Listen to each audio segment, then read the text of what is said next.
Hai kawan-kawan semua, jumpa lagi dengan Yanti. Apa kabar? Semoga semua baik-baik aja ya. Di sini pun aku begitu, baik-baik semua. Hari ini tuh tanggal 1 Oktober, jadi udah mulai memasuki fall season.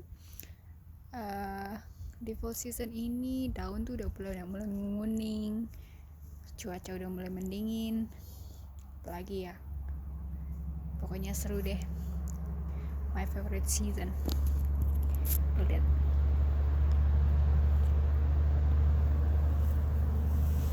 Cantik banget kan? Biasa di tepi danau.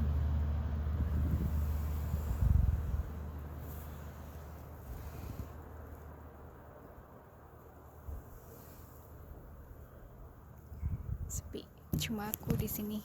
Ada sih satu orang tuh lagi mancing. Kelihatan nggak?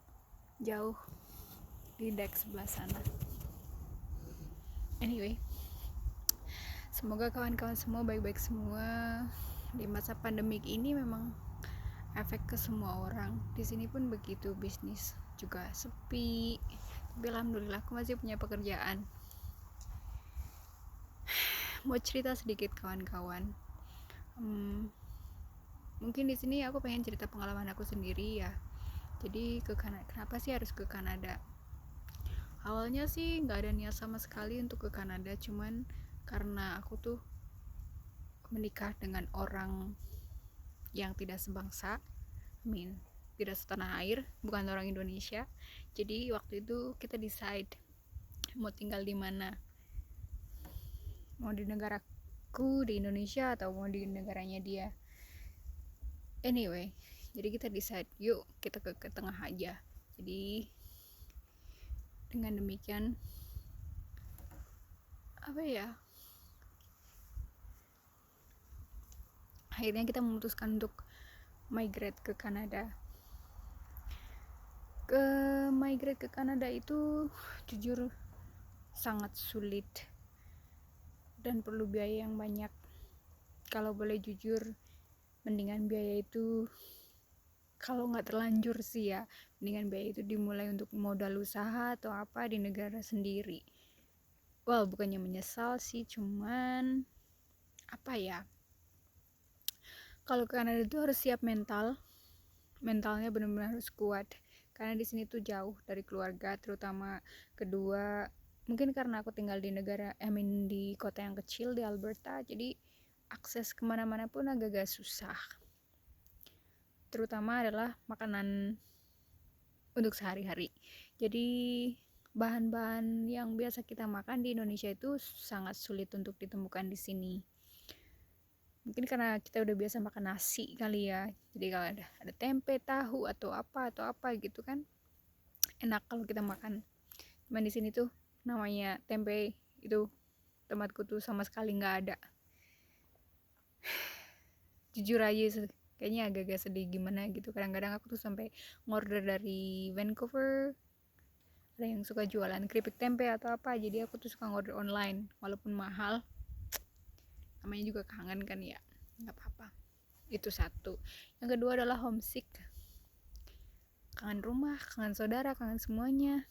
Tapi emang kalau homesick tuh di mana-mana pasti ada, cuman kalau di sini tuh lebih berat kayaknya, sebab mungkin di wilayah ini tuh yang Indonesia tuh cuman aku satu doang. Karena jujur sejak pertama aku nginjekkan kaki di sini 1,5 tahun yang lalu, sejak aku pindah employer, itu aku belum pernah ketemu orang Indonesia.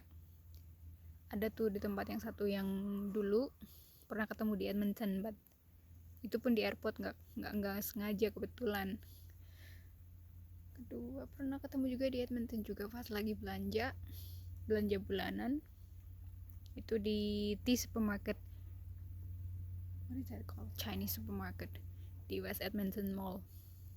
Gara-gara mereka tuh ngobrol pakai bahasa Indonesia, terus aku tegur sapa aja, lumayan lama kangen ngomong bahasa Indonesia. Tapi nggak apa-apa lah, bukannya menyesal, bersyukur alhamdulillah bisa kerja di sini, menetap di sini. Tapi ya itu enaknya kalau di kota kecil kita tuh nggak ada shopping mall, jadi nggak terlalu yang namanya shopping window shopping apalah, akhirnya kebeli kan boros tuh. Anyway, Buat teman-teman yang mau ke sini mending ya itu dipertimbangkan sebagai bahan pertimbangan, karena di sini benar-benar jauh dari keluarga, jauh dari saudara, jauh dari teman-teman, nggak ada yang namanya yang hingar-bingar kehidupan malam atau apa atau gimana gitu. Kalau waktu di Dubai kan masih banyak tuh Indonesian community lah yang ke konjen gathering atau makan-makan Indonesian restoran. Bahan-bahan makanannya pun gampang dijumpai kalau di Dubai. Ada Indomaret, ada Alfamart, ada apalah dulu Indonesian Corner di Karama. Di sini mana ada. Anyway, aku punya teman di Calgary, dia udah nawarin bolak-balik. Cuman saat ini pandemi corona itu bener-bener yang ngefek banget. Aku tuh kan orangnya emang seneng banget traveling. Sekarang tuh bener-bener ke kontrol, kerja. Nah, ini adalah salah satu tempat di mana aku bisa menenangkan diri, baca buku, atau cuma sekedar makan es krim di sini sendirian pula. Ya, tapi temanku nyusul sih, dia baru pulang kerja, katanya mau nyusul sama suami sama anak-anaknya. Anyway, di Kanada itu maksudnya kalau migrate ke sini worth it sih sebenarnya.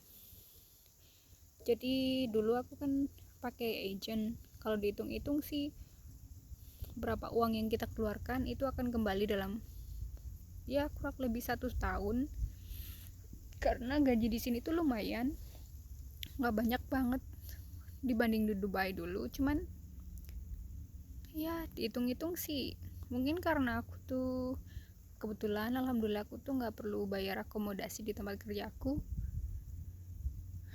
karena di provide dari employerku. Anyway, jadi kalau mau kisaran kerja di sini minimum wage-nya itu $15 1 jam. Jadi kalau $15 itu gaji rata-rata minimum. Kalau misalnya kita kerja di restoran sebagai pramusaji atau waitress atau waiter itu $15 plus dapat tips setiap hari kan, lumayan tuh.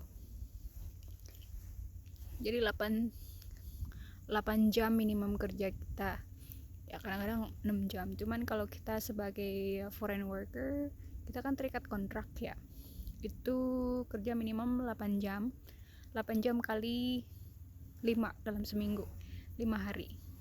Jadi kita punya 2 hari libur, jadi 40 jam seminggunya. Itu 40 jam seminggu, 40 kali 15 dikaliin aja berapa, di kurs ke rupiah idea.